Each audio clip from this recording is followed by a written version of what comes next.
हाँ तो मेरे प्यारे बच्चों, कैसे हैं आप? मैं आशा करता हूँ कि आप लोग अच्छे होंगे और अच्छे से अपना स्टडी आप लोग कर रहे होंगे।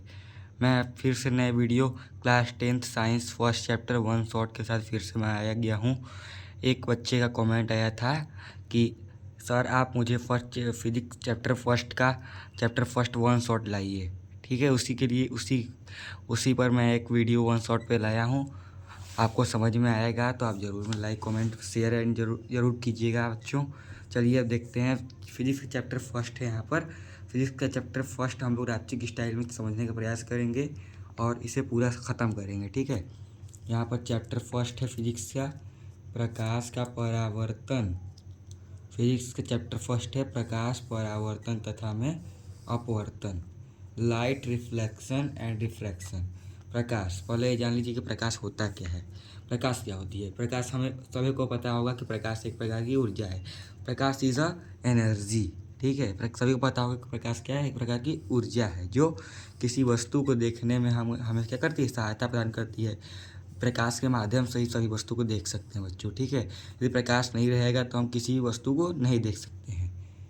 प्रकाश चूँकि प्रकाश एक पारदर्शी माध्यम होता है जो हमारी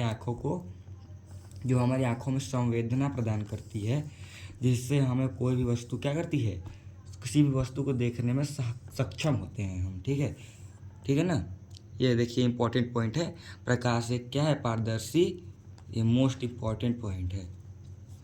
प्रकाश वह पारदर्शी माध्यम है जो आँखों में संवेदना प्रदान करती है, जिससे हम वस्तु को देखने में क्या होते हैं? सक्षम होते हैं बच्चों। प्रकाश के स्रोत क्या क्या हैं? Source of light. प्रकाश हमें विभिन्न प्रकार के प्राकृतिक तथा मानव निर्मित स्रोतों से प्राप्त होता है। ठीक है, स्रोतों से प्राप्त होता है। इसमें सूर्य, तारे आदि प्रकाश से क्या है? प्राकृतिक स्रोत हैं। इन्हें बनाया नहीं जा सकता है। ये सूर्य तारे यहाँ क्या है? सूर्य तारे यहाँ पर प्रकाश के प्राकृतिक स्रोत हैं तथा मोमबत्ती, वैद्युत बल्ब आदि मानव निर्मित स्रोत है। तो हमें पता है इसे कृत्रिम स्रोत भी कहते हैं, इसे दीप्त अदीप्त भी कहते हैं, कृत्रिम प्राकृतिक भी कहते हैं। ठीक है बच्चों, दीप्त कक्षा 8 में हम इसे कहते थे। यही चीज़ यहाँ पर 10th क्लास में इसे क्या कर दिया है? कृत्रिम और प्राकृतिक कह दिया गया है। अब ये जान लेते हैं प्रकाश से क्या क्या गुण हैं, प्रॉपर्टीज़ ऑफ लाइट। ठीक है, ये जान लेते हैं हम लोग क्या क्या है यहाँ पर। फर्स्ट पॉइंट यहाँ पर है कि प्रकाश सरल रेखा में चलता है। ठीक है, प्रकाश जब भी चलता है तो सरल रेखा में चलता है। ठीक है, आप ये बता सकते हैं। और प्रकाश विद्युत चुंबकीय तरंगों के रूप में चलता है, ये भी आप बता सकते हैं। प्रकाश की चाल क्या होती है? विद्युत चुंबकीय तरंगों के रूप में होती है। और प्रकाश स्वयं क्या करता है? स्वयं दिखाई नहीं देता है, किंतु इसकी सहायता से वस्तुएं हमें क्या दिखती हैं? दिखाई पड़ती हैं। ये पॉइंट भी अपना कर लिख सकते हैं। प्रकाश निर्वात में क्या करता है? चल सकता है। इसकी चाल निर्वात में सबसे अधिकतम होती है। इसकी चाल होती है प्रकाश में 3 × 10⁸ ये क्या है? ये इम्पोर्टेंट पॉइंट है, ये परीक्षा में पूछे जाते हैं, आप इसे याद कर लीजिएगा। ठीक है, और फिर चलिए 5वां पॉइंट देखते हैं। चमकदार तलों पर प्रकाश क्या होता है? परावर्तन होता है। प्रकाश में क्या होता है? परावर्तन होता है। ठीक है, परावर्तन मतलब रिफ्लेक्शन होता है। ये परावर्तन हमसे समझने का प्रयास करेंगे अभी थोड़ी देर में। तब लास्ट पॉइंट देख लेते हैं यहाँ पर। यदि प्रकाश एक माध्यम से क्या करता है? दूसरे माध्यम में जाता है तो वे क्या करता है? प्रकाश के यहाँ पर क्या होता है? अपवर्तन होता है। ये पॉइंट भी आप लिख सकते हैं, आपको पूरे मार्क्स मिलेंगे। ठीक है, ये देख लीजिए, आप एक एक पॉइंट यहाँ पर दिया हुआ है, आप इसे अच्छे से पढ़ लीजिएगा। ठीक है, आपको नोट चाहिए तो आप कमेंट में नोट लिखिएगा, मैं वो नोट भी आपको दूंगा। ठीक है ना बच्चों। चलिए अब चलते हैं। दूसरा हेडिंग यहाँ पर दिया हुआ है प्रकाश का परावर्तन, रिफ्लेक्शन ऑफ लाइट। तो चलिए हम इसे समझने का प्रयास करते हैं। ठीक है, यहाँ पर देखिए, ये प्रकाश का परावर्तन का क्या फिगर है। प्रकाश का परावर्तन देखिए पहले होता कैसे है। ये देखिए, जब कोई किरण, देखिए यहाँ पर ये क्या है? समतल पृष्ठ है, ये समतल पृष्ठ है। ठीक है, ये समतल पृष्ठ है, ये आपतन बिंदु है। ये जो बीच में बिंदु है ये आपतन बिंदु है, ये अभिलंब है। ठीक है, और ये आपतित किरण, मतलब जो आने वाले किरण होती है उसे आपतित किरण कहते हैं। तो ये मान लीजिए जब जब कोई प्रकाश की किरण यहाँ पर आती है तो समतल पृष्ठ से टकराने के बाद पुनः उसी माध्यम में लौट जाती है इस घटना को क्या कहते हैं, प्रकाश का परावर्तन कहते हैं। ठीक है, ये इसका फिगर है, देख लीजिए। ठीक है बच्चों, इसके बीच में दो कोण बनता है, ये एंगल आई होता है और ये एंगल आर होता है। तो आई को क्या कहते हैं, आपतन कोण कहते हैं, और आर को परावर्तन कोण कहते हैं। ठीक है, और ये समतल बिंदु है, ये आपतन समतल पृष्ठ है। ठीक है, ये अभिलंब है, जो बीच में अभिलंब है, अभिलंब को एन से प्रदर्शित करते हैं। ठीक है बच्चों, अब चलिए देखते हैं, इसकी परिभाषा देख लेते हैं यहाँ पर। जब कोई प्रकाश की किरण एक माध्यम से आती है, किसी समतल पृष्ठ से टकराकर पुनः उसी माध्यम में लौट जाती है, प्रकाश की इस घटना को क्या कहते हैं, प्रकाश का परावर्तन कहते हैं। मैंने आपको बताया था ना बच्चों, जब कोई किरण किसी माध्यम से आती है तो ये समतल पृष्ठ है, इससे क्या होता है, टकराती है, आज परावर्तन आप बोल सकते हैं। परावर्तन के पश्चात पुनः उसी माध्यम में लौट जाती है, और प्रकाश की इस परिघटना को क्या कहते हैं, प्रकाश का क्या कहते हैं, परावर्तन कहते हैं। ठीक है, वही यहाँ पर लिखा हुआ है, देख लीजिए। जैसे जैसे क्या, प्रकाश की किरण का टकराकर पुनः उसी माध्यम में लौटना, बताया ना यहाँ पर, देखिए प्रकाश का किरण का उसी माध्यम में लौटना पुनः। अब चलिए देखते हैं परावर्तन के क्या क्या नियम है। परावर्तन, लॉस ऑफ रिफ्लेक्शन। ठीक है, लॉस ऑफ रिफ्लेक्शन, परावर्तन के दो नियम हैं। ये तो आपको पता होना चाहिए, मैंने अगर नहीं पता होगा तो पता होगा तो बच्चों मैंने पोस्ट डाला है, उसमें आप लोग ज़रूर उत्तर दीजिएगा अपने। ठीक है, फर्स्ट क्या होता है, फर्स्ट आपतित किरण। देखिए दो नियम होते हैं। पहला आपतित किरण, ये होती है, ये आपतित किरण होती है। ठीक है, और परावर्तित किरण, देखिए ये परावर्तित किरण होती है। ठीक है, जाने वाली किरण परावर्तित किरण और आने वाली किरण का आपतित किरण कहते हैं। तथा आपतन बिंदु पर खींचा गया अभिलंब तीनों एक ही तल पर स्थित होते हैं। ठीक है बच्चों, ये आपतित किरण है, ये परावर्तित किरण, तथा ये आपतन बिंदु है, आपतन बिंदु है ना, इसी पर खींचा गया अभिलंब क्या होता है, ये तीनों क्या है, ये एक ही तल में है ना, एक ही तल में। देखिए यहाँ पर एक ही तल में है ना, तो ये क्या हो जाएगा, ये परावर्तन का फर्स्ट नियम है। देख लीजिए बच्चों, मैं आपको स्टेप बाय स्टेप बताऊंगा। ठीक है ना बच्चों, चलिए अब दूसरा क्या बोलता है यहाँ पर, आपतन कोण तथा परावर्तन कोण। आपतन कोण तथा परावर्तन कोण सदैव बराबर होते हैं, अर्थात कोण आई बराबर में कोण आर। मैंने अभी आपको यहाँ बताया, ये जो इसके बीच में बनता है आपतित किरण और अभिलंब के बीच में, ये कोण आई होता है, इसे आपतन कोण कहते हैं। और ये कोण आर जो परावर्तित किरण तथा अभिलंब के बीच में बनता है, कोण आर होता है, इसे परावर्तन कोण कहते हैं। ठीक है, तो यही यहाँ पर बोला है, कोण आई और कोण क्या, यहाँ पर आपतन कोण और परावर्तन कोण सदैव एक दूसरे के बराबर होते हैं। मतलब कोण आई बराबर में कोण आर होता है, हमेशा सदैव किसी भी स्थिति में कोण आई बराबर में कोण आर ही रहेगा। ठीक है बच्चों, अब चलिए दर्पण की तरफ चलते हैं, हम लोग दर्पण कुछ पढ़ लेते हैं। ठीक है बच्चों, यहाँ गोली दर्पण है, मतलब स्पेरिकल मिरर्स। गोली दर्पण किसी खोखले गोले का क्या होता है, कटा हुआ एक भाग होता है। ठीक है बच्चों, गोली दर्पण किसी खोखले गोले का कटा हुआ भाग होता है। देखिए यहाँ पर फिगर है, फिगर से हम समझेंगे। यहाँ पर देखिए एक गोली है, मान लीजिए ये गोला है कोई, और इसमें ये मान लीजिए गोली दर्पण, मतलब ये बताया था ना, इसमें गोली दर्पण किसी गोले का कटा हुआ भाग होता है। यह गोला कटा हुआ है, ठीक है, इसी का भाग क्या हुआ है यहाँ पर, यह अवतल है।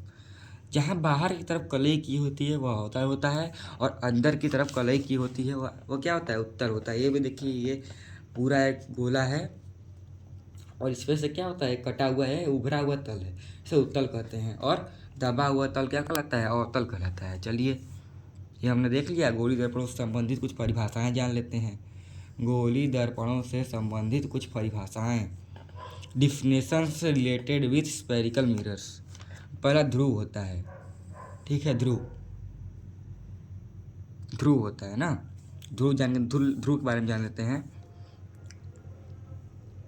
मुख्य अक्ष, ये बच्चों ये मुख्य अक्ष होता है। दर्पण पर खींची गई काल्पनिक रेखा क्या कहलाती है, मुख्य अक्ष कहलाती है। ठीक है बच्चों, मुख्य अक्ष दर्पण को जिस बिंदु पर काटता है, देखिए दर्पण को जिस बिंदु पर यहाँ काटा हुआ है ना, ये बिंदु क्या कहलाता है, ये ध्रुव कहलाता है। ठीक है, ध्रुव को यहाँ पर पी से प्रदर्शित करते हैं बच्चों ना। काटता है उसे ध्रुव कहते हैं, इसे पी से प्रदर्शित करते हैं। ठीक है बच्चों, मुख्य अक्ष दर्पण को जिस बिंदु पर काटता है उसे ध्रुव कहते हैं, इसे पी से प्रदर्शित करते हैं। वही तो मैंने बताया यहाँ बच्चों। ठीक है, अब देखिए दूसरा है वक्रता केंद्र। दर्पण के केंद्र को क्या कहते हैं? वक्रता केंद्र। जो है ना, इसे इसे ही कहते हैं। ये दर्पण का जो क्या है, बीच केंद्र है ना, इसे दर्पण का क्या कहते हैं? वक्रता केंद्र कहते हैं। गोलीय दर्पण के केंद्र को क्या कहते हैं? वक्रता केंद्र कहते हैं, इसे सी से प्रदर्शित करते हैं। ये है, यही इसका क्या है? वक्रता केंद्र है बच्चों। अब चलिए, वक्रता त्रिज्या। वक्रता केंद्र से ध्रुव के बीच की दूरी को क्या कहते हैं? वक्रता त्रिज्या कहते हैं। वक्रता केंद्र से ध्रुव के बीच की दूरी जो है ना, ये वाली दूरी, इसे क्या कहते हैं? वक्रता त्रिज्या आर कहते हैं। ठीक है, यही होता है। ठीक है बच्चों, इसे आर कहते हैं। और मुख्य अक्ष पे पढ़ लेते हैं, मुख्य अक्ष के बारे में। दर्पण पर खींची गई काल्पनिक रेखा को मुख्य अक्ष कहते हैं। मैंने अभी बताया, ये जो रेखा खींची हुई है ये दर्पण पर, इसे ही मुख्य अक्ष कहते हैं। ठीक है, एक एक आपको मैं हेडिंग चित्र के माध्यम से समझाता हूँ कि आपको अच्छे से समझ में आए। ठीक है, अब चलिए देखते हैं। ये दिया हुआ है मुख्य अक्ष या फोकस। प्रकाश की किरण दर्पण पर परावर्तन के पश्चात मुख्य अक्ष को जिस बिंदु पर काटता है उसे मुख्य फोकस कहते हैं। प्रकाश की किरण दर्पण पर, ये जो प्रकाश की किरण है, ये मान लीजिए प्रकाश की किरण यहाँ पर जाएगी। ठीक है, प्रकाश की किरण दर्पण पर ये मान लीजिए प्रकाश की किरण है, ये दर्पण पर परावर्तन के पश्चात मुख्य अक्ष के जिस बिंदु से होकर जाती है उसे क्या कहते हैं? मुख्य फोकस कहते हैं। ठीक है, इसे एफ से प्रदर्शित करते हैं। ठीक है ना बच्चों, ये जो ये प्रकाश की किरण बोला है ना, जब कोई प्रकाश की किरण मुख्य अक्ष के समांतर जाती है और दर्पण पर परावर्तन के पश्चात जिस बिंदु से होकर जाती है उसे क्या कहते हैं? फोकस दूरी कहते हैं। ठीक है ना, फोकस कहते हैं। यहाँ पर दिया भी है, देख लीजिए। अब फोकस दूरी पढ़ लेते हैं। मुख्य फोकस व ध्रुव के बीच की दूरी को फोकस कहते हैं। मुख्य फोकस व ध्रुव के बीच की दूरी को फोकस दूरी कहते हैं। मुख्य फोकस व ध्रुव, ये मुख्य फोकस है, इस ध्रुव के बीच की दूरी क्या कहते हैं? फोकस दूरी कहते हैं। यही जो दूरी है ये फोकस दूरी होती है। ठीक है, मुख्य फोकस और ध्रुव के बीच की जो दूरी है मुख्य फोकस है, और इसके बीच की दूरी होती है वही क्या होती है? फोकस दूरी होती है बच्चों। ठीक है, अब चलिए चलते हैं अवतल दर्पणों द्वारा बने प्रतिबिंब का निरूपण देखते हैं यहाँ पर। ठीक है, चलिए,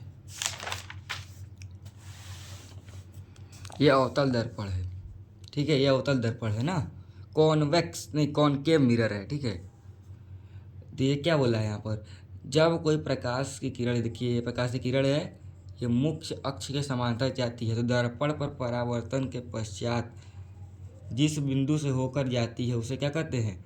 फोकस कहते हैं। देखिए यहाँ पर दिया भी है, जब कोई प्रकाश की किरण मुख्य अक्ष के समांतर हो तो दर्पण पर परावर्तन के पश्चात फोकस से होकर जाती है। ठीक है, यही तो है। जब कोई प्रकाश की किरण मुख्य अक्ष के समांतर जा रही है, दर्पण परावर्तन के पश्चात क्या होती है? ये फोकस से जा रही है ना, फोकस को एक्स प्रदर्शित करते मैंने आपको बताया था। अब चलिए दूसरा पॉइंट यहाँ पर देख लेते हैं।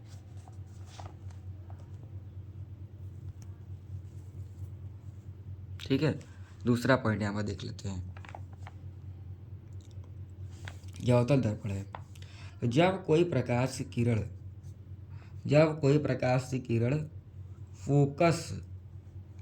फोकस से होकर जाती है, ये फोकस है, फोकस से होकर जाती है तो दर्पण पर परावर्तन के जब कोई प्रकाश की किरण फोकस से होकर जाती है दर्पण पर परावर्तन के पश्चात मुख्य अक्ष क्या होती है? समांतर हो जाती है। यही बात यहाँ पर दिया होगा। जब कोई प्रकाश की किरण फोकस से होकर जाती है तो दर्पण पर परावर्तन के पश्चात मुख्य अक्ष के समांतर हो जाती है। यही है बात। अगर कोई प्रकाश की किरण फोकस से जा रही है तो दर्पण पर परावर्तन के पश्चात क्या हो रही है? मुख्य अक्ष है, मुख्य अक्ष के समांतर हो जा रही है। ठीक है, यही बात यहाँ पर समझाया है। अब ये देखिए, जब ये सी है मतलब ये वक्रता केंद्र है, जब कोई प्रकाश की किरण वक्रता केंद्र से होकर जाती है तो क्या होती है, वक्रता केंद्र से वापस जाती है। ठीक है ना, यहाँ पर दिया भी है, जब कोई प्रकाश की किरण वक्रता केंद्र सी से होकर जाती है तो दर्पण पर परावर्तन के पश्चात वक्रता केंद्र से होकर चली जाती है। ठीक है, यही है। अब देखिए दूसरा देखते हैं यहाँ पर, चौथा। तो यहाँ पर देखिए ये प्रकाश की किरण है ना, ये डायरेक्ट पी ध्रुव से टकरा रही है यहाँ पर, तो क्या होती है, पुनः उसी माध्यम में लौट जाती है, जैसे आई थी वैसे ही चली जाती है। ठीक है, यहाँ पर दिया हुआ है, देखिए पढ़ लेते हैं। यहाँ पर दिया है, जब कोई प्रकाश की किरण ध्रुव पी से टकराती है तो पुनः परावर्तित हो जाएगी, जितने पर आई थी उतने पर ही चली जाती है। एक बार मैंने बताया था ना आपको कि जो प्रकाश की किरण है टकराएगी ध्रुव से, तो जितने पर आती थी वहीं पर चली जाती थी, जितने कोण से आएगी उतने कोण पर चली जाएगी। अवतल अब देख लेते हैं यहाँ पर अवतल दर्पण द्वारा कौन कौन सी स्थितियाँ होती हैं जिस पर प्रतिबिंब बनते हैं। ठीक है, फर्स्ट होता है जब वस्तु क्या हो, अनंत पर हो, और दूसरा होता है जब वस्तु सी के परे मतलब पीछे हो, और फिर मैंने आपको बता ही दिया था ये सब सभी परिभाषाएं। तो फिर एक बार दिखा है जब वस्तु सी पर हो, और चौथा है जब वस्तु सी व एफ के बीच हो, पांचवा है जब वस्तु एफ पर हो, और छठा है जब वस्तु एफ व पी के बीच हो। ठीक है, तो फर्स्ट है यहाँ पर जब वस्तु क्या हो, अनंत पर होगी। तो ये वस्तु क्या है, अनंत पर है, मतलब अनंत मतलब किसी रेखा पर नहीं है, तो अनंत पर है। तो जब कोई प्रकाश की किरण कहाँ पर होगी, यहाँ से होकर जाएगी, मतलब मुख्य अक्ष के समांतर जाएगी, तो दर्पण पर परावर्तन के पश्चात क्या हो जाएगी, फोकस से निकल जाएगी, मैंने आपको बताया था। ठीक है, और फिर जब कोई प्रकाश की किरण फोकस से होकर जाती है तो दर्पण पर परावर्तन के पश्चात क्या होता है, मुख्य अक्ष के समांतर हो जाती है। अभी आपको पढ़ के आए हैं। ठीक है, तो यहाँ पर देख लीजिए प्रतिबिंब की क्या क्या स्थितियाँ हैं।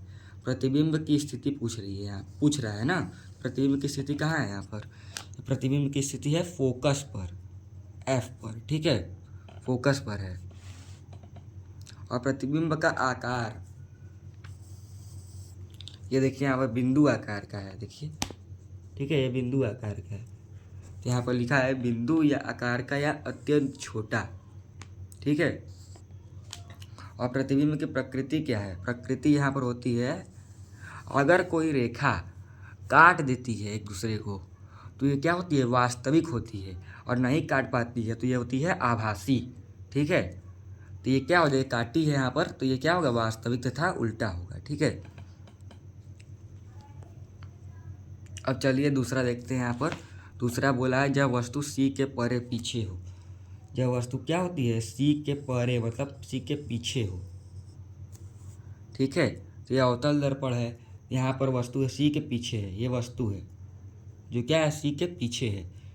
तुम यहाँ से प्रकाश की किरण जा रही है। ठीक है, दर्पण पर परावर्तन के पश्चात अभी मैंने आपको फिर बताया है कि फोकस से होकर चली जाती है। ठीक है, और जब कोई प्रकाश की किरण फोकस से होकर जाती है तो दर्पण पर परावर्तन के पश्चात मुख्य अक्ष के समांतर हो जाती है, ये भी मैंने आपको बताया था अभी। तो यहाँ पर क्या होगी, प्रतिबिंब की स्थिति होगी फोकस पर, प्रतिबिंब की स्थिति कहाँ होगी, फोकस पर। देखिए फोकस पर यहाँ बन रहा है, तो ठीक है फोकस पर होगी, प्रतिबिंब की स्थिति फोकस पर होगी।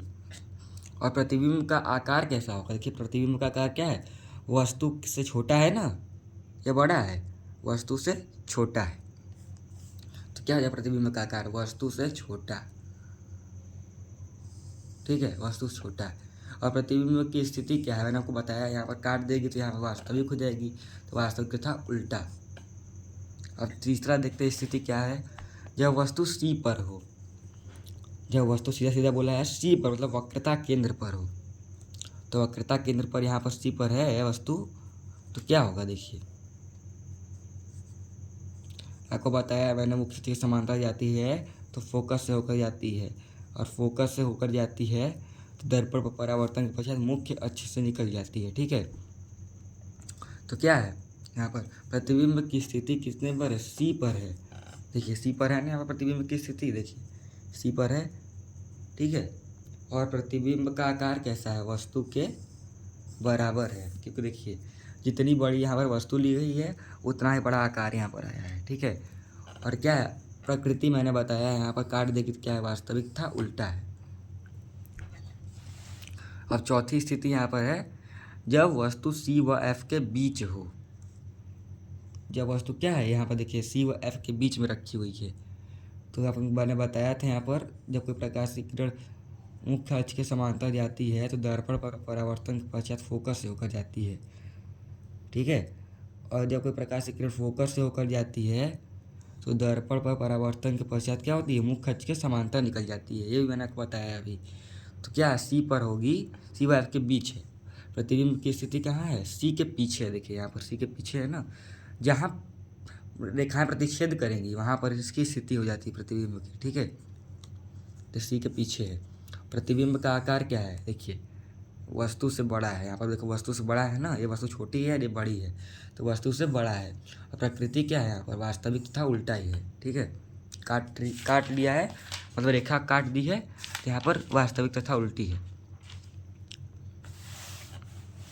अब चलिए देखते हैं पांचवा क्या है यहाँ पर, जब वस्तु F पर हो। यहाँ पर देखिए जब वस्तु F पर है, देखिए फोकस पर है ना, तो ये प्रकाश की किरण यहाँ से जाएगी मुख्य अक्ष के समांतर, तो दर्पण पर परावर्तन के पश्चात कहाँ से निकल जाएगी, फोकस से। और ये सी एफ से जाएगी, दर्पण परावर्तन के पश्चात कहाँ से निकल जाएगी, मुख्य अक्ष के समांतर निकल जाएगी।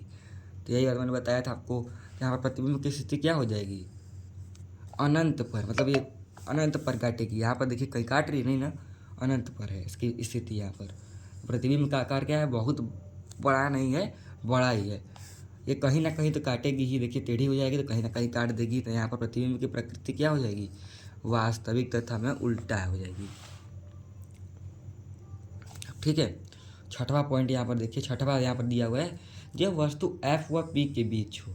जब वस्तु फोकस व ध्रुव के बीच हो, जब वस्तु फोकस व ध्रुव के बीच में होती है तो यहाँ से रेखाएं जाएंगी, दर्पण पर परावर्तन पश्चात मुख्य अक्ष के समांतर निकल जाएगी। और जब फोकस से जाएगी तो मुख्य अक्ष से निकल जाएगी। तो ये कहीं काट नहीं रही है, इसे पीछे ले जाएंगे और यहाँ पर फिर ये प्रतिच्छेद करेंगे, कहीं नहीं काटेगी, समांतर हो गई है। तो यहाँ पर ये काट देंगी मान लीजिए, तो यहाँ पर हो जाएगी प्रतिबिंब की स्थिति कहाँ पर है, अनंत पर है, यहाँ पर नहीं है।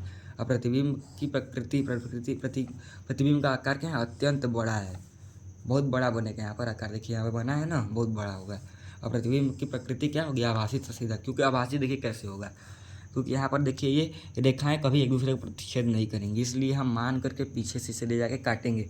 तो क्या हो जाएगा, मान करके काटा जाता है तो वहाँ पर होता है आभासी। देखिए आभासी तथा सीधा है, ठीक है। अब देखिए यहाँ पर दिया है, उत्तल दर्पण द्वारा प्रतिबिंब का बनना। उत्तल दर्पण द्वारा क्या कर रहा है, प्रतिबिंब का बनना यहाँ पर देखेंगे हम लोग। तो फर्स्ट, जब कोई वस्तु अनंत पर हो, जब कोई वस्तु अनंत तथा ध्रुव के बीच हो, ठीक है। जब कोई वस्तु क्या होगी, अनंत पर होगी तो क्या होगा, देखिए ये उत्तल दर्पण है।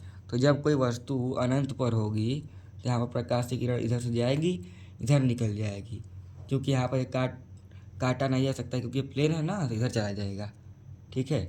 अब यहाँ से प्रकाश की किरण को ले जाएंगे तो इधर निकल जाएगी। इसे मान करके जाकर यहाँ पर काट देते हैं तो ये क्या हो जाएगी, इसकी स्थिति यहाँ पर देखिए, प्रतिबिंब की स्थिति यहाँ पर देखिए फोकस पर है। प्रतिबिंब की स्थिति क्या है, फोकस पर, दर्पण के पीछे, दर्पण के पीछे ही है ना यहाँ पर, हाँ।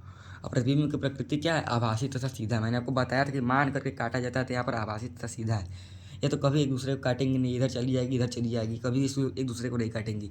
तो हम मान करके यहाँ पर काटे हैं, ये आभासी तथा सीधा हो जाएंगी। और प्रतिबिंब का आकार क्या है, यहाँ पर अत्यंत छोटा है। देखिए यहाँ पर बिंदु आकार क्या है ना, तो अत्यंत छोटा है यहाँ पर, ठीक है। और दूसरा चलते हैं यहाँ पर, जब वस्तु अनंत व ध्रुव के बीच होगी। तो यहाँ पर देखिए जब वस्तु कहीं भी ले सकते हैं, अनंत व ध्रुव के बीच में किसी भी जगह, तो हम सी भी मान लेंगे यहाँ पर। तो सी से यहाँ पर जाएगी तो फिर से क्या हो जाएगी, एफ से काटेगी, एफ को काटेगी ना। यहाँ पर दिया प्रतिबिंब की स्थिति देखिए सी पर, सी पर मान लिया यहाँ पर। अब प्रतिबिंब का आकार क्या दिया, छोटा दिया है, वस्तु से छोटा ही है ना यहाँ पर, देखिए बड़ा थोड़ी है, तो वस्तु छोटा है। प्रतिबिंब की प्रकृति यहाँ पर आभासी तथा सीधा है, मान करके काटे हैं यहाँ पर तो आभासी तथा सीधा ही होगी। ठीक है, अब चलिए थोड़ा सा दर्पण सूत्र देख लेते हैं और तथा आवर्धन देख लेते हैं यहाँ पर। दर्पण सूत्र तथा में आवर्धन। गोली दर्पण में ध्रुव से बिंब की दूरी यू कहलाती है। गोली दर्पण में ध्रुव से बिंब की मतलब वस्तु की दूरी को क्या कहते हैं, बिंब दूरी मतलब वस्तु की दूरी कहते हैं। दर्पण से, इसे यू से प्रदर्शित करते हैं। दर्पण से प्रतिबिंब की दूरी को क्या कहते हैं, प्रतिबिंब दूरी, मतलब इसे भी से प्रदर्शित करते हैं। तथा ध्रुव से मुख्य अक्ष की दूरी को क्या कहते हैं, फोकस दूरी कहते हैं, एफ कहलाती है। तो यहाँ पर देखिए यू भी तथा एफ के बीच में क्या संबंध है, देख लीजिए यहाँ पर 1/f बराबर में 1/v प्लस में 1/u। ये क्या होता है, ये दर्पण का सूत्र होता है। देख लीजिए बच्चों, ये इंपॉर्टेंट है, इससे क्वेश्चन पूछते हैं। ये दर्पण का सूत्र है, 1/f बराबर में 1/v प्लस में 1/u, ये दर्पण का सूत्र है। ठीक है, अब चलिए थोड़ा आवर्धन के बारे में समझ लेते हैं। मैं आपसे पूछूंगा कि दर्पण का सूत्र क्या होता है, आप जरूर बताइएगा। ठीक है, पोस्ट में जरूर कमेंट कीजिएगा, आपको पता होगा तो मैं आज पूछूंगा। ठीक है बच्चों, पोस्ट डालूंगा, ठीक है, उसमें आप लोग कमेंट कीजिएगा और अधिक संख्या में आप लोग वोट कीजिएगा। आवर्धन m किसी भी स्थिति से प्राप्त प्रतिबिंब की लंबाई, कोई भी स्थिति मान लीजिए हो जाएगी, जिससे प्रतिबिंब की जो प्राप्त होती लंबाई जो प्राप्त होगी और तथा वस्तु की जो लंबाई होगी के अनुपात को, मतलब भागे को, मतलब बटे को आवर्धन कहते हैं। देखिए यहाँ पर आवर्धन m बराबर में क्या दिया हुआ है, प्रतिबिंब की लंबाई I या ऊंचाई HI, प्रतिबिंब की लंबाई I या ऊंचाई HI, ऊंचाई को HI से प्रदर्शित करते हैं, और वस्तु की लंबाई O या HO। ठीक है, तो प्रकाश का अपवर्तन देख लेते हैं। प्रकाश का अपवर्तन क्या परिभाषा है, यहाँ पर अपवर्तन है रिफ्रैक्शन ऑफ लाइट। ठीक है, रिफ्रैक्शन ऑफ लाइट, जब कोई प्रकाश की किरण एक पारदर्शी माध्यम से दूसरे पारदर्शी माध्यम में प्रवेश करती है तो अपने मार्ग से क्या हो जाती है, ये विचलित हो जाती है। अपने मार्ग से क्या होती है, विचलित हो जाती है। विचलित होने की इस प्रक्रिया को क्या कहते हैं, इस प्रक्रिया या घटना को क्या कहते हैं, इस प्रक्रिया या घटना को ही प्रकाश का अपवर्तन कहते हैं। फिर से सुन लीजिए यहाँ पर, जब कोई प्रकाश की किरण किसी एक माध्यम से दूसरे माध्यम में प्रवेश करती है तो वह अपने मार्ग से विचलित हो जाती है। विचलित होने की इस प्रक्रिया या घटना को क्या कहते हैं, प्रकाश का अपवर्तन कहते हैं। ठीक है, यहाँ पर देख लेते हैं नोट में यहाँ पर दिया हुआ है नोट, उसमें देख लेते हैं। फर्स्ट, जब कोई प्रकाश की किरण सघन माध्यम से विरल माध्यम में जाती है तो क्या हो जाती है, अभिलंब से प्रवेश करती है तो अभिलंब से दूर हट जाती है। ठीक है, ये याद रखिएगा आप लोग, ये इम्पोर्टेंट है। और यहाँ दूसरा है, जब प्रकाश की किरण विरल माध्यम से सघन माध्यम जाती है तो अभिलंब की ओर क्या हो जाती है, प्रवेश करती है तो अभिलंब की ओर झुक जाती है। बच्चों ये सिंपल सा बात है, ये आप याद रखिएगा, ये इम्पोर्टेंट है। ठीक है, तो यहाँ पर ये क्या है, ये अभिलंब है, ये है आपतित किरण, वैसे ही बना लेंगे, इसे वैसे ही बना लेंगे। जब प्रकाश की किरण किसी एक माध्यम से देखिए दूसरे माध्यम में जा रही है तो क्या होती है, अपने मार्ग से विचलित हो रही है ना। यहाँ पर कभी इधर जा रही, मतलब ऐसे नहीं जा रही है, ऐसे जा रही है। ठीक है बच्चों, तो ये क्या है, ये आर है यहाँ पर अपवर्तन कोण, ये होता है आपतन कोण, ये आपती मतलब आने वाली किरण को आपतित किरण, और ये आपतन बिंदु होता है। और ये क्या है, ये वायु है, विरल माध्यम से सघन माध्यम में जा रहा है कांच में। ठीक है बच्चों, ये क्या है, चित्र है, देख लीजिए। ठीक है ना, ये अपवर्तन का चित्र, प्रकाश का अपवर्तन का बहुत इंपॉर्टेंट चित्र है, इसे आप देख लीजिए। ठीक है, ये इंपॉर्टेंट है, ये आ सकता है परीक्षा में, आप जरूर इसे बनाइएगा जरूर। ठीक है, अपवर्तन के नियम, अपवर्तन के हम नियम देख लेते हैं। यहाँ पर अपवर्तन के कौन कौन से नियम है, अपवर्तन के नियम। First, laws of refraction. प्रकाश के अपवर्तन कितने नियम होते हैं, मैंने यहाँ पर डाला था पोस्ट में, आप लोग आता होगा तो आप लोग ज़रूर कमेंट कीजिएगा, मैं आपको बताया भी हूँ, ठीक है। अपवर्तन के निम्नलिखित 2 नियम होते हैं, 2 ही नियम होता है, प्रकाश के परावर्तन के भी 2 नियम होते हैं और प्रकाश के अपवर्तन के भी 2 नियम होते हैं। ये याद कर लीजिए, ये पेपर में पूछता है, ये इंपॉर्टेंट है, ठीक है। फर्स्ट वही है आपतित, वहाँ पर क्या था, आपतित किरण था, परावर्तित किरण था, आपतन बिंदु पर खींचा गया क्या था, अभिलंब था। और यहाँ पर है आपतित किरण, अपवर्तित किरण तथा आपतन बिंदु पर खींचा गया अभिलंब क्या होता है, एन, तीनों एक ही तल में स्थित होते हैं। देखिए यहाँ पर है ना, आपतित किरण, अपवर्तित किरण तथा आपतन बिंदु पर खींचा गया ये अभिलंब, देखिए यहाँ पर तीनों एक ही तल में स्थित हैं, तो यहाँ पर लिखा हुआ है, ठीक है। और दूसरा नियम क्या है, किन्हीं 2 माध्यमों के लिए अथवा एक ही रंग के प्रकाश के लिए, एक ही रंग के प्रकाश के आपतन कोण की ज्या तथा अपवर्तन कोण की ज्या मतलब साइन का अनुपात एक नियतांक, मतलब नियतांक क्या समानुपाती होता है, ठीक है, यहाँ पर दिया हुआ है। अर्थात क्या होता है, साइन ज्या मतलब साइन आई बटा में साइन आर क्या होता है, ये नियतांक होता है, नियत होता है। इस नियम को क्या कहते हैं, ये स्नेल का नियम कहते हैं, स्नेल वैज्ञानिक का नियम कहते हैं। ये भी इंपॉर्टेंट है, आप याद कर लीजिएगा, ठीक है। आप प्रकाश के अपवर्तन के कुछ व्यवहारिक गुण उदाहरण देख लेते हैं, कौन कौन से उदाहरण है प्रकाश के अपवर्तन के, ठीक है। तो यहाँ पर ये फर्स्ट है, द्रव में डूबी हुई छड़ मुड़ी हुई दिखाई देती है, ये भी क्या है, प्रकाश का अपवर्तन क्या है, एक उदाहरण है। और रात्रि में तारों का टिमटिमाना भी प्रकाश का क्या है, अपवर्तन का उदाहरण है। द्रव में डूबा सिक्का ऊपर उठा दिखाई देता है, ये भी प्रकाश का अपवर्तन क्या है, उदाहरण है। अब अपवर्तनांक के बारे में कुछ जान लेते हैं। अपवर्तनांक फर्स्ट, प्रकाश के मुड़ने या फैलने की क्षमता को क्या कहते हैं, अपवर्तनांक कहते हैं, ठीक है। अपवर्तनांक 2 प्रकार के होते हैं, फर्स्ट निरपेक्ष अपवर्तनांक और सेकेंड सापेक्ष अपवर्तनांक, ये 2 ही अपवर्तनांक होते हैं, ठीक है, निरपेक्ष और सापेक्ष। तो फर्स्ट देख लेते हैं निरपेक्ष अपवर्तनांक।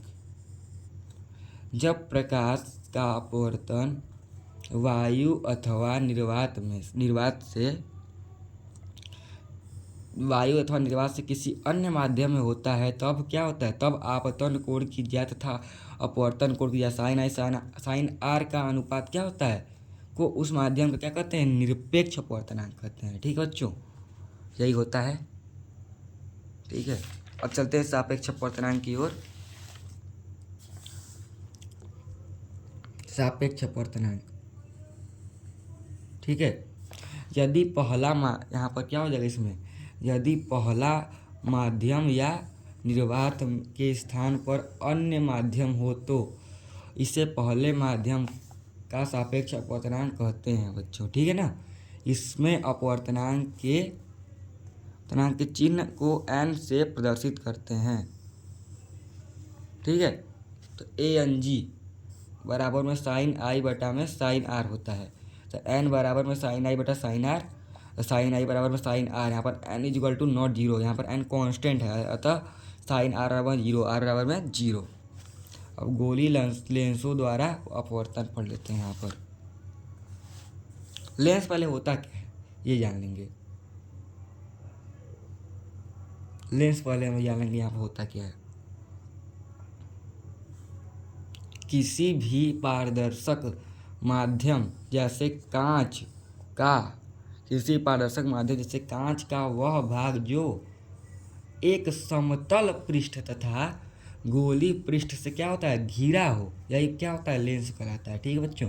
लेंस 2 प्रकार के होते हैं, तो आपको पता होना चाहिए, अवतल लेंस और उत्तल लेंस, ठीक है।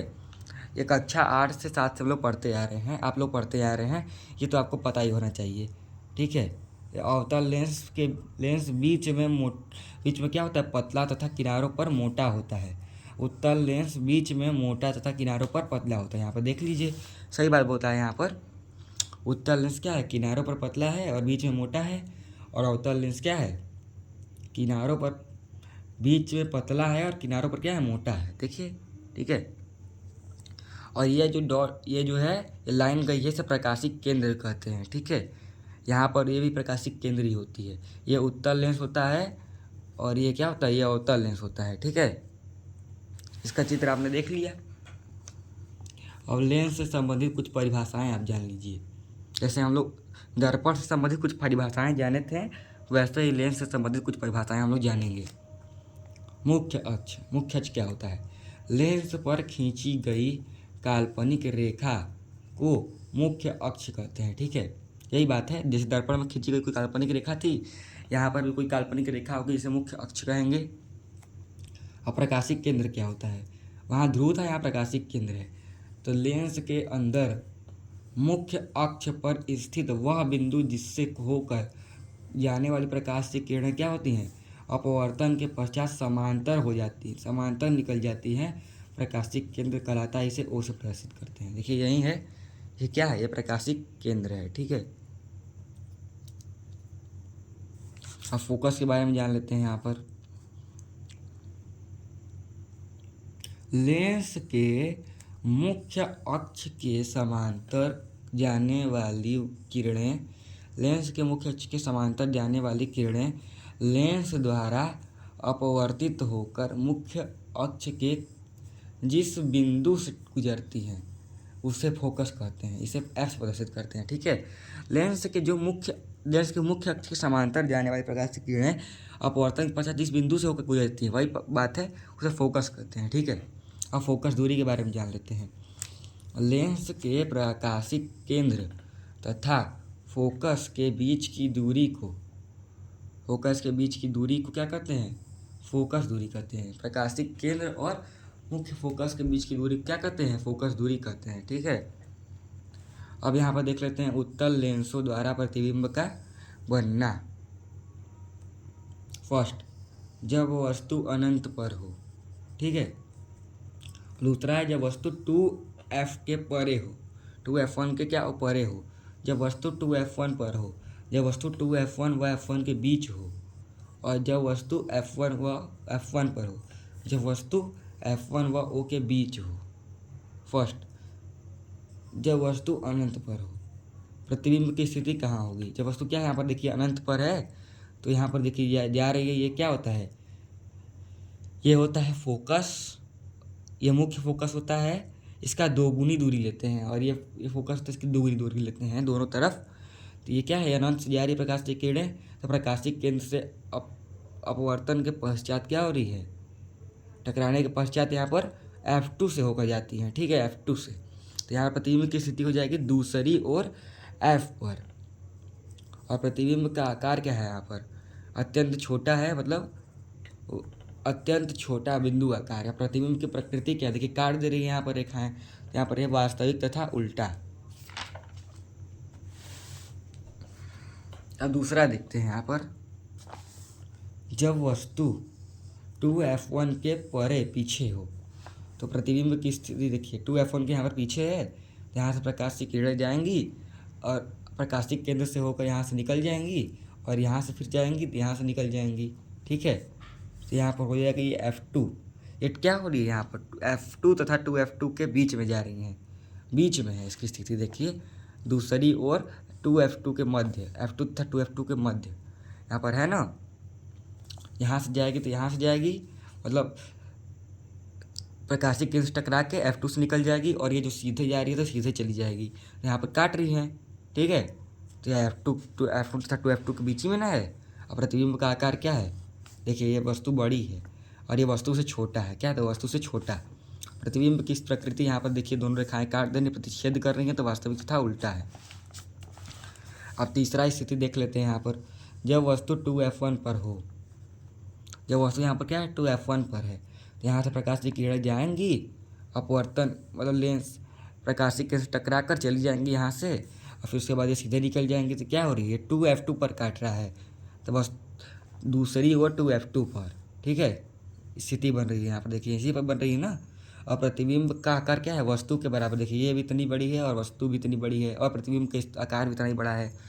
और प्रतिबिंब की प्रकृति कितनी है? यहाँ पर देखिए काट दे रही है, तो यहाँ पर क्या है? वास्तविक तथा उल्टा है।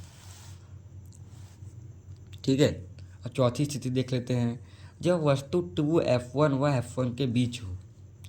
जब वस्तु क्या होगी? 2f1, देखिए 2f1 तथा f1 के बीच में है, तो यहाँ से जाएगी, प्रकाशिक केंद्र से टकरा कर सीधे निकल जाएगी, और सीधे जाएगी तो यहाँ से निकल जाएगी। तो कहाँ पर काट रही है? देखिए 2F2 के परे काट रही है। देखिए यहाँ पर यहाँ काट रही है 2F2 के परे, यहाँ पर प्रतिबिंब की स्थिति हो जाएगी। प्रतिबिंब का आकार देखिए, ये देखिए ये बड़ी है और ये छोटी है, तो मतलब वस्तु से बड़ा हो जाएगा। यहाँ पर ये काट दे रही है तो वास्तविक तथा उल्टा रेखाएं हो जाएंगी, ठीक है। और यहाँ पर ये जब वस्तु F1 पर हो, 5वां स्थिति है जब वस्तु F1 पर हो। देखिए F1 पर वस्तु है तो यहाँ से जाएगी तो प्रकाशिक केंद्र से टकराने पर यहाँ से निकल जाएगी सीधे, और सीधे जाएगी तो सीधे निकल जाएगी। तो ये इसकी प्रतिबिंब की स्थिति क्या है, कभी काट नहीं रही है, तो अनंत पर है, ठीक है। और आकार क्या है यहाँ पर, बहुत बड़ा है। यहाँ पर कहीं काट नहीं देगी, यहाँ भी काटेगी बहुत बड़ा, देखिए यहाँ पर बहुत बड़ा हो जाएगा वस्तु से, ठीक है। और प्रतिबिंब की प्रकृति क्या है, कहीं ना कहीं तो काटेगी ही, तो वास्तविक तथा उल्टा है। और जब वस्तु F1 व P के बीच हो, O के बीच हो, यहाँ पर हो जाएगा O के बीच हो, तो क्या हो जाएगा यहाँ पर, ये F1 व O के बीच में है, तो यहाँ पर वस्तु जा रही है प्रकाशीय किरण, तो पर अपवर्तन के पश्चात यहाँ निकल जाएगी, और सीधे जा रही है O से, तो O से निकल जाएगी, ठीक है। तो देखिए ये रेखाएं कभी एक दूसरे को प्रतिच्छेद नहीं करेंगी, तो हम इसे पीछे ले जाकर काट देते हैं। तो यहाँ पर क्या हो जाएगा, पीछे ले जाकर काटेंगे तो यहाँ पर क्या होता है, ये क्या है, वस्तु की ओर, प्रतिबिंब की स्थिति क्या है, वस्तु की ओर ही बन रहा है। देखिए यहाँ वस्तु है तो वस्तु की ओर जा रही है, बन रही है। और प्रतिबिंब का आकार क्या है, बड़ा ही बन रहा है, देखिए बड़ा है बन रहा है ना। और क्या है, आभासी तथा सीधा। ये देखिए मान कर काटे हैं तो यहाँ पर क्या हो जाएगा, आभासी तथा सीधा हो जाएगा। अब यहाँ पर देख लेते हैं अवतल लेंस द्वारा प्रतिबिंब का बनना, ये भी समझेंगे हम, अवतल लेंस द्वारा प्रतिबिंब का बनना, ठीक है। अवतल लेंस द्वारा प्रतिबिंब का बनना, फर्स्ट जब वस्तु अनंत पर हो, जब वस्तु अनंत तथा में व प्रकाशिक केंद्र के बीच हो, ठीक है। जब वस्तु अनंत पर होगी, जब वस्तु अनंत पर होगी तो इसका प्रतिबिंब देखिए कहाँ बनेगा, ठीक है। जब वस्तु देखिए यहाँ पर अनंत पर है, यहाँ से जा रही है तो टकरा के देखिए इधर से निकल जाएगी, यहाँ से निकल जाएगी, और यहाँ से जाएगी तो क्या करेगी, यहाँ से निकल जाएगी। तो ये दूसरे कभी प्रतिच्छेद नहीं करेंगे, देखिए समांतर जा रही हैं, तो इसे मान कर काट लेंगे यहाँ पर, तो क्या हो जाएगा, ये F1 पर प्रतिबिंब की स्थिति क्या है, यहाँ पर F1 पर बनी हुई है। और ये क्या हुआ है, यहाँ पर प्रतिबिंब का आकार क्या है, देखिए बिंदु आकार क्या है, तो वस्तु से अत्यंत छोटा है। और प्रतिबिंब की प्रकृति क्या है, मान करके काटे हैं तो क्या है, आभासी तथा सीधा है, ठीक है, देख लीजिए। और दूसरी स्थिति यहाँ पर देख लेंगे, दूसरी स्थिति जब वस्तु अनंत तथा प्रकाशिक केंद्र के बीच में होगी। यहाँ पर देखिए अनंत है, प्रकाशिक केंद्र मतलब 2F1 पर कहीं भी ले लेंगे, तो यहाँ पर 2F1 पर हो जाएगी, 2F1 से आएगी तो ये क्या है, सीधे निकल जाएगी, और वो से जाएगी तो कोस निकल जाएगी। जैसे मान करके यहाँ से काटेंगे तो प्रतिबिंब की स्थिति क्या हो जाएगी, F1 तथा प्रकाशिक केंद्र के बीच में हो जाएगी। और क्या आभासी तथा सीधा प्रकृति, देखिए मान करके काटें तो आभासी तथा सीधा है। और प्रतिबिंब का आकार क्या है, वस्तु से अत्यंत छोटा है, वस्तु से छोटा ही है, बड़ा नहीं है, ठीक है। अब लेंस सूत्र तथा आवर्धन देख लेते हैं। यदि F दूरी का लेंस U दूरी पर रखी वस्तु का दूरी पर प्रतिबिंब बनाए तो U1 V1 F से UV और F से संबंधित सूत्र है। यहाँ पर देखिए ये लेंस सूत्र है, 1/A बराबर 1/V माइनस में 1/U, और दर्पण सूत्र क्या था, 1/F बराबर 1/V प्लस में 1/U था, ठीक है। ये इंपॉर्टेंट है, ये आप याद कर लीजिएगा। और फिर उसके बाद इसे लेंस सूत्र कहते हैं, ठीक है। लेंस द्वारा आवर्धन, लेंस द्वारा बने वस्तु के प्रतिबिंब की लंबाई तथा वस्तु की लंबाई के अनुपात को क्या कहते हैं, रेखीय आवर्धन कहते हैं, ठीक है ना। अतः आवर्धन M बराबर में प्रतिबिंब की लंबाई बटा में वस्तु की लंबाई I बटा में O, अतः M बराबर में I बटा में O बराबर में V बाई में U, अथवा में HI बटा में HO, इसे HI बटा HO बोलते हैं, बराबर में V बाई U। ये सूत्र है आवर्धन का, M का। लेंस की क्षमता, लेंस के किरणों को अभिसरित या अपसरित करने की जो क्षमता होती है उसे ही लेंस की क्षमता कहते हैं, ठीक है। तो लेंस की क्षमता P से प्रदर्शित करते हैं, तो इसे क्या कहते हैं, 1 में लेंस की फोकस दूरी मीटर में होती है। यदि या P बराबर में 1/F मीटर में होगा। और ये इसका सही मतलब क्या होता है, डायोप्टर होता है। ये क्वेश्चन मैंने आपको पोस्ट में दिया था, ठीक है।